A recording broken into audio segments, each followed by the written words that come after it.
पहले इंसाफ होगा। दुनिया के अलग अलग देशों की जेलों में कम से कम 23,000 पाकिस्तानी नागरिक कैद हैं। कितनी बड़ी ये बेगैरती है, शर्म नहीं आती आप लोगों को? और ये आंकड़ा भारत सरकार का नहीं बल्कि खुद पाकिस्तान की सरकार का है। दूध का दूध, पानी का पानी होगा। 23,456 लोग दुनिया के अलग अलग देशों में रेप, मर्डर और ड्रग तस्करी के आरोप में जेल में बंद। तराजू के दोनों पलड़े बराबर किए जाएंगे। अरे वाह। इनमें सबसे ज्यादा 12,156 लोग सऊदी अरब में कैद हैं, जबकि 5,292 लोगों को यूएई ने कैद कर रखा है। शर्म नहीं आती आप लोगों को? बेशर्मो।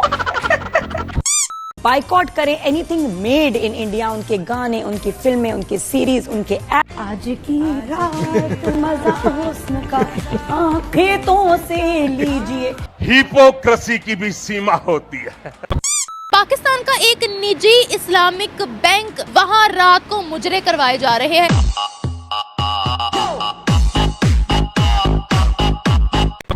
रिपोर्ट के मुताबिक पाकिस्तान में टोटल 38 मिलियन लोग भीख मांगने के पेशे से मुंसलिक हैं। आप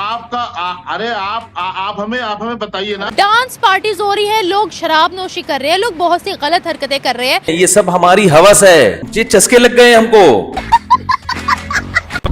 जब भी मैंने पाकिस्तान के भिखारियों पे वीडियो बनाया, खास तौर से वो भिखारी जो पाकिस्तान के बाहर जाकर भीख मांगते हैं और फॉरेन कंट्री में जाके अपराध करते हैं और उनको उनके देश से जब निकाला जाता है, जब पाकिस्तानी जलील और ख्वार होते हैं, तब पूरी दुनिया के अंदर इसके ऊपर खबर चलती है। अब मैं भी ना समझूं, कोई पूछेगा भी भला क्यों? लेकिन हमारे देश में कुछ शांति प्रिय समुदाय के ऐसे लोग हैं जो मुझे बोल के जाते हैं कि भाई तू पाकिस्तान से जलता है। वाह भाई वाह। और ये जो तू जो भी खबरें चलाता है ना, फेक चलाता है, फर्जी चलाता है। पाकिस्तान में भिखारियों का कोई नेक्सेस नहीं है। पाकिस्तान तो अमन पसंद मुल्क है।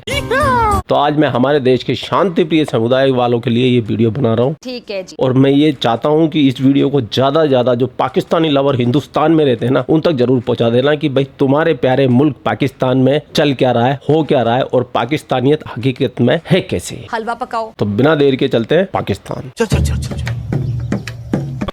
मुआशी तौर पर पाकिस्तान पे ये तनकीद की जाती है कि पहले रोज़ से हमने कारखाने नहीं लगाए, ना हमारी कोई मसनूआत थी, ना हमने कुछ एक्सपोर्ट किया, ना इंडिजिनस किसी इंडस्ट्री को प्रमोट किया। तो आज इसको गलत साबित करते हैं। बिल्कुल है, कोई दो राय नहीं। उसकी वजह है कि एक इंडस्ट्री पाकिस्तान में खासी थ्राइव कर रही है, जिसके ऊपर शायद बहुत से लोगों का ध्यान गया भी ना हो, और उस इंडस्ट्री का नाम है बैगिंग इंडस्ट्री, यानी कि भीख मांगने की इंडस्ट्री, भीख मांगने की फैक्ट्रियां। आपको याद होगा पिछले साल गजनफर हुसैन नामी एक भिखारी जड़ावाला से गिरफ्तार हुआ था, जिसके अकाउंट से 3 करोड़ रुपए निकल आए थे। ठीक है, साथ साथ मुल्तान से भी एक शौकत नामी आदमी गिरफ्तार हुआ या नोटिस पे आया, जिसने 1 करोड़ रुपए की इंश्योरेंस करवाई हुई थी अपनी। और जब उससे पूछा कि तुम करते क्या हो, तो उसने कहा भीख मांगता हूँ, काफ़ी सालों से मेरा ये प्रोफेशन है। इसके अलावा सोशल मीडिया पे डॉक्टर शाजिया नामी एक खातून के इंटरव्यूज़ भी मौजूद हैं, जिसने ये कहा कि मेरी एक फैमिली में शादी हुई जिनका बड़ा लग्जेरियस लाइफस्टाइल था। They used to live in massive mansions और बड़ी बड़ी गाड़ियाँ थी उनके पास। तो मुझे कभी समझ नहीं आई कि वो करते क्या हैं। तो एक दिन मुझे आइडिया हुआ कि वो सब बैगिंग का एक नेटवर्क चला रहे हैं, भीख मांगने का। ये वो कहानियाँ हैं जिससे अंदाज़ा होता है कि शायद ये इंडस्ट्री इतना रेवेन्यू और इतना पैसा कमा रही है जितना मुझे और आपको शायद अंदाज़ा था ही नहीं। तो उसके लिए एक रिपोर्ट जब मेरे सामने आई तो पैरों के नीचे से ज़मीन निकल गई कि ये हो कैसे सकता है। दोबारा कंफर्म किया तो डॉन ने भी ये रिपोर्ट छापी हुई थी, जो पाकिस्तान का सबसे क्रेडिबल इंग्लिश पेपर्स में से एक है। रिपोर्ट के मुताबिक पाकिस्तान में टोटल 38 मिलियन लोग भीख मांगने के पेशे से मुंसलिक हैं, यानी कि तकरीबन 4 करोड़ लोग इस पेशे से मुंसलिक हो चुके हैं 24-25 करोड़ के मुल्क में। सही है। इसके साथ साथ आपने खुद एक्सपीरियंस किया होगा, आप किसी भी पाकिस्तान के शहर में चले जाएं इस वक्त, बड़े शहरों की मैं अगर बात करूं तो इस्लामाबाद हो, इस्लामाबाद में थोड़ा कम है वैसे, लेकिन लाहौर हो, कराची हो, आपके लिए सड़क के किनारे गाड़ी रोक के कोई काम करना अजाब बन जाता है, क्योंकि चारों तरफ से, गाड़ी की चारों विंडोज की तरफ से ना आपको लोग आकर नॉक करना शुरू कर देंगे, पैसे दे दो, ये दे दो, वो दे दो। सिग्नल पे रुकोगे अजाब बन जाएगी ज़िंदगी। कोई गाड़ी में बैठ के कोई बात कर रहा है, कोई कॉल कर रहा है, पैसेंजर, ड्राइवर नहीं, उसके लिए अजाब बन जाएगा कि गाड़ी नॉक होती जा रही है। तो ये इतने बड़े नंबर में इनके नेटवर्क्स फैल चुके हैं कि पाकिस्तानी लोग मुझसे इत्तफाक करेंगे कि ये दर्द सर बन चुका है। ठीक है। और उसकी वजह ये नंबर है कि अगर 4 करोड़ के करीब लोग ये काम कर रहे हैं तो इसका मतलब है they are everywhere and out of control as well. साथ साथ ये कि पर डे कलेक्शन इस रिपोर्ट के मुताबिक, यानी कि भिखारी एक दिन में कितना पैसा कमा लेते हैं मुख्तलिफ शहरों से, इसका डाटा ये बताता है कि सबसे ज़्यादा नोट जो छाप रहा है ना भिखारी पाकिस्तान में, वो कराची में है। 2000 रुपये एक दिन की एक बैगर की कलेक्शन है, यानी कि महीने का 60,000 रुपये कमाता है वो, ठीक है। This is more than many engineers in this country and many MPhil scholars in this country, जिनकी पहली तनख्वाह भी इतनी नहीं होती माशाल्लाह। लाहौर में एवरेज पर एक बैगर यानी कि एक भिखारी 1400 रुपये रोज़ के कमा लेता है, थोड़े से कम कराची से। इस्लामाबाद में इस रिपोर्ट के मुताबिक एक भिखारी 950 रुपये कमाता है एक दिन के, यानी कि इस्लामाबाद वाले लोग ज़रा बेहतर तर्ज अमल इख्तियार करते हैं, पैसे कम देते हैं भिखारियों को। और उसकी एक और वजह भी है, सड़कें जितनी ख़राब है ना जिस शहर में, उतने ही ज़्यादा बैगर्स वहाँ पर हैं और कमा रहे हैं, क्योंकि सिग्नल्स नहीं हैं, ट्रैफिक का निज़ाम ठीक नहीं है, इसीलिए कहीं भी खड़े हो जाओ, रोड ब्लॉक कर दो, गाड़ियों की स्पीड स्लो हो जाएगी, मांगने के लिए आ जाओ। तो इसीलिए कराची की सबसे बदतरीन सड़कें हैं असल में, तो वहाँ बैगर ज़्यादा कमाता है, उससे कम लाहौर में और उससे कम इस्लामाबाद में।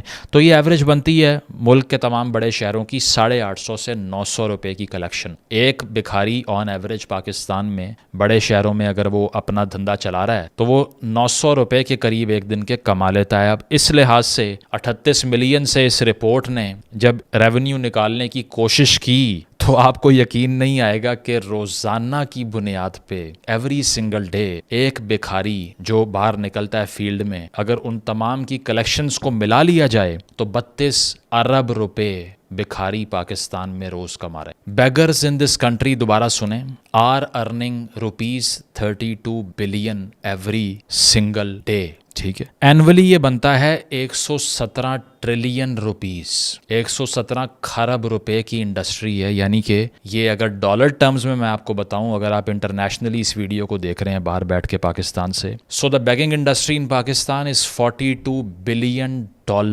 per year, according to the report published by Dawn News, Economic Times and many other international papers as well. Links दे दूंगा डिस्क्रिप्शन। पाकिस्तान की आईटी इंडस्ट्री, जिसको गोल्ड माइन कहा जाता है, जो काफ़ी पैसा लेकर आई है मुल्क में, वो भी एक साल में $3 बिलियन कमाती है, $3 बिलियन। बैगिंग इंडस्ट्री कितना कमा रही है? $42 billion. This is almost 14 times more than IT industry is making per year. So what should I से? मैं क्या बताऊं आप लोगों के बच्चों को भिखारी बनाएं सॉफ्टवेयर इंजीनियर की बजाय। इसके साथ साथ अगर पाकिस्तान में ये कार्रवाइयाँ इतने खुलेआम चल रही हैं तो आप ये सोच रहे होंगे इसे कोई रोकता क्यों नहीं है। और अगर ये मैं आर्ग्यूमेंट करूं कि इसको बंद होना चाहिए तो लोग कहेंगे कि आपको शर्म नहीं आती कि जो लोग भूखे हैं या खा नहीं सकते, आप उनका रोज़गार बंद करना चाह रहे हैं। लेकिन ये पाकिस्तान के कानून की खिलाफ वर्जी है, ठीक है। 1958 के वैग्रेंसी ऑर्डिनेंस के लिहाज से अगर देखा जाए तो भीख मांगना और अपने बच्चों से भीख मंगवाने के जुर्म की सज़ा 3 साल की कैद है। कितने गिरफ्तार होते हैं? ना होने के बराबर। इसके अलावा पाकिस्तान में डॉन की रिपोर्ट ये कहती है, millions in Pakistan have resorted to begging as the sole source of income. They have also formed intricate networks beyond geographical boundaries. ज़्यादा गैंग्स जो ऑपरेट कर रहे हैं, अब गैंग्स क्या हैं? गैंग्स ये हैं कि नेटवर्क्स होते हैं जो इलाके का तयन करते हैं कि किस सड़क पे कितने लोग खड़े होंगे, उनकी शिफ्ट्स होती हैं, उनका पिक एंड ड्रॉप होता है। ये जो हम और आप देखते हैं ना सिग्नल पे किसी के बाल ख़राब हैं, बुरी हालत है, these are disguised people, because वो अपनी असल हालत में आपके सामने नहीं आते। मोस्टली 99% उन्हें पिक एंड ड्रॉप दिया जाता है, छोड़ के जाते हैं, रात को लेके जाते हैं, कलेक्शन में आधा आधा बांट लेते हैं। ये हो रहा है आपके और हमारे साथ के, हमारी जेबों से पैसे निकाल के ये नेटवर्क चला रहे हैं यहाँ पे और अपने बच्चों को और नस्लों को इस काम पे लगा रहे हैं। आगे चलें तो पाकिस्तान अनफॉर्चुनेटली, क्योंकि ये पाकिस्तान में $42 अरब की इंडस्ट्री है, तो फिर अगर इतनी बड़ी इंडस्ट्री मुल्क में हो तो उसकी एक्सपोर्ट्स तो होती हैं। तो इस इंडस्ट्री की भी एक्सपोर्ट्स, अब सुन लीजिए कि हम बैगर एक्सपोर्ट किस बड़े नंबर में कर रहे हैं। एक सेशन होता है सेनेट का, इस स्टैंडिंग कमेटी को बताया जाता है, कोट एंड कोट कह रहा हूं, मेरे अल्फाज नहीं है, a staggering 90% of beggars arrested in foreign countries are Pakistanis, mostly gone there on pilgrimage visas to Saudi Arabia, Iran and Iraq. दुनिया भर में जितने भी भिखारी रिसेंट ईयर्स में, हालिया सालों में अरेस्ट हुए हैं, उसमें से 90% पाकिस्तानी। और ये किस तरह बाहर चले जाते हैं भीख मांगने के लिए? पिलग्रिमेज के वीज़ास पे, यानी कि ज़ियारतों पे इराक, ईरान और साथ सऊदी अरेबिया चले जाते हैं हज और उम्रे के लिए, और वहाँ जाके ये हरकत करते हैं, ठीक है। ये हमारी बहुत बड़ी अचीवमेंट है।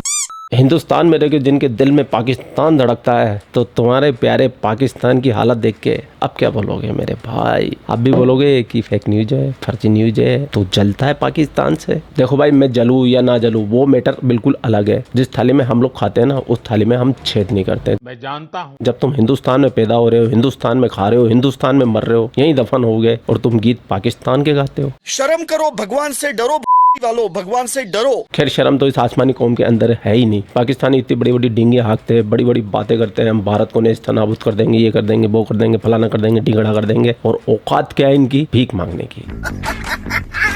इनकी आईटी एक्सपोर्ट $3 बिलियन का है, और भिखारी कमा रहे हैं इनके $42 बिलियन।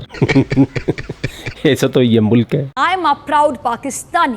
फिर भी पता नहीं क्यों हिंदुस्तान के कुछ लोगों के दिल में पाकिस्तान धड़कता है। हाय अल्लाह।